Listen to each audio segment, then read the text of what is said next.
ating tagapakinig, sana po wag kayo magsawa sa isyong ito. Dahil nga sa kami po ayaw ho namin magpa-apekto sa kung ano-ano pong maaring diversion. Suboptimal play of words, right? Opo.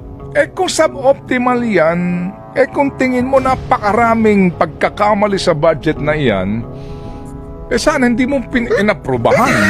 Nag-veto item ka, kakapranggot. So ngayon mga kapatid, yung iyong budget ngayon na sinasabi mo suboptimal, sino ba nag-approve? Then, at the end of the day, siya pa din, di ba? So sabihin naman niya, hindi, yan ang kasi yung ginawa ng Kongreso. Bakit? Mamamatay ba ang bayan?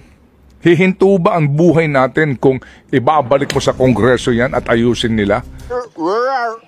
Hindi kasi magkakaroon tayo ng reenacted budget ng isang buwan? Ano ho ba ang naging papel ni Secretary Recto doon mismo ho sa Bicameral Conference Small Committee na yan na nagdesisyon sa pambansang budget? Opo, at bukas sa informasyon na pinag-uusapan sa mga BICAM na yan, mukha po sa diba? Kapag ang nangyayari ngayon, bahala na si BICAM, si Batman, ganun po ang datingan. Ate Amy ay nanggagalaiti. Si daw ho mula kay Senate President Escudero at sinasabi sa kanyang sulat, dapat daw lahat na mapag-uusapan dyan sa BICAM TWG na yan ay ipaalam sa mga senador, etc. etc. bla bla bla. At the end of the day, hindi sila pinakinggan. Importanteng issue nito, yung whole budget sa DSWD. Ate lang uulitin ha, sa lahat po ng ating tagapakinig, sana po wag kayo magsawa sa issue nito. Dahil nga sa kami po ayaw ho namin magpa-apekto sa kung ano-ano pong maaring diversion.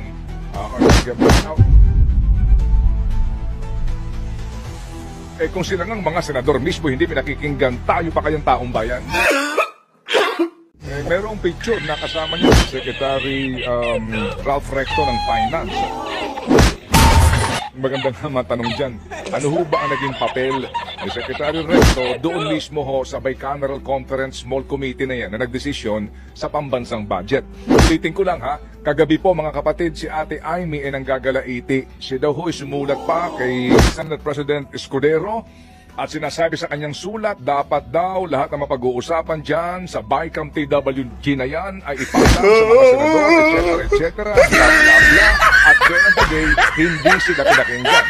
Kung sila ng mga senador mismo hindi pinakikinggan, tayo pa kayang taong bayan? Tayo pa kayang taong bayan po ay maging mulat?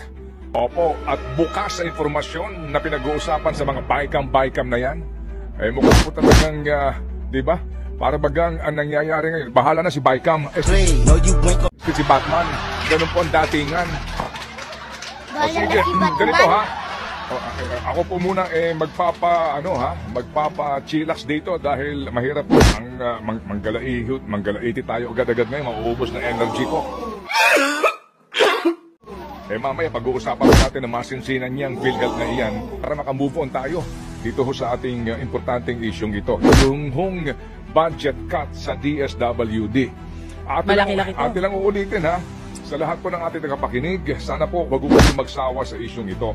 Dahil nga sa kami po ayaw ho namin magpa-apekto sa kung ano-ano pong maaring diversion. Nag-brown out kami dito. Pinatayan kami ng ilaw. Oo. Sa akin okay lang din naman. Pag madilim yata, mas guwapo. Bakit naman? Pag madilim, hindi ka na makikita nun. Talaga parang trick-or-treat na tayo nun. Ay, alam mo naman tayo dito. Nakawalan mo ako. Hindi natatakot dito, Kuya Aaron, nakuwalan kami ng ilaw. Nakawalan mo ako. Hindi na pinagkala. Mas guwapo ako pag madilim.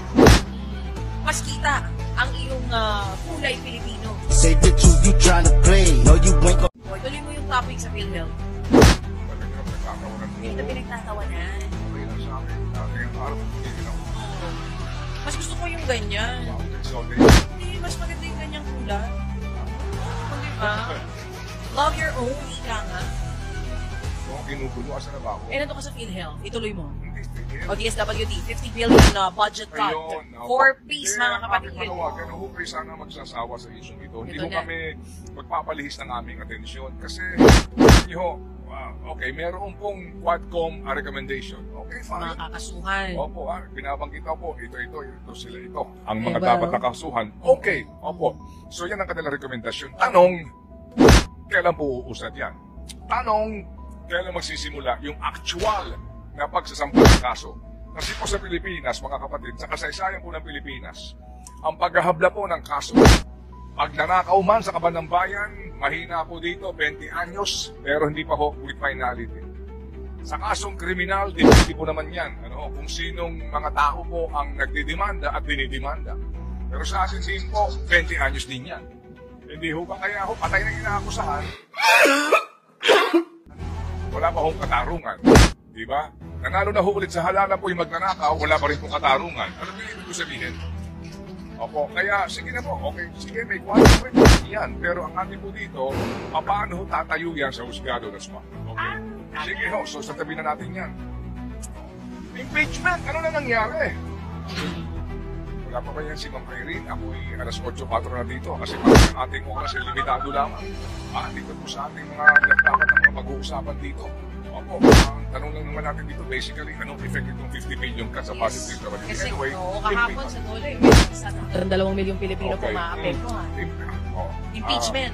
Anong sabi sa Meralco? Babalik ko daw. Meron ba tayong generator? Meron tayong generator? May ilaw naman tayo eh. Ay, sorry. Hindi naman nawala. May ilaw pa rin. Pakikuha mo nga yung flashlight. Hindi flashlight. Ring light naman. Napakatanda naman ng flashlight. Ring light. Direct Grace. Direct Grace, huwag ka magkalala ha. Tsaka di kami maselan dito, Direct Grace. Dito kami dito. Ako pa. Mukha akong ito na ito. Kahit anong gawin ko dito, walang magpapago dito. Okay, asa na ba?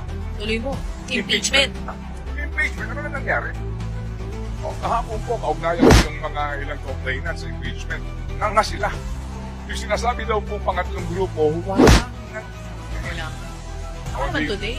Wala. Nada. Zero. Wala po. So, dalawa lang complaint. Pero, wala pang referral sa House Speaker. So, baka sigurado po, sabihin sa inyo ni VP Sara, asa na yung impeachment nyo?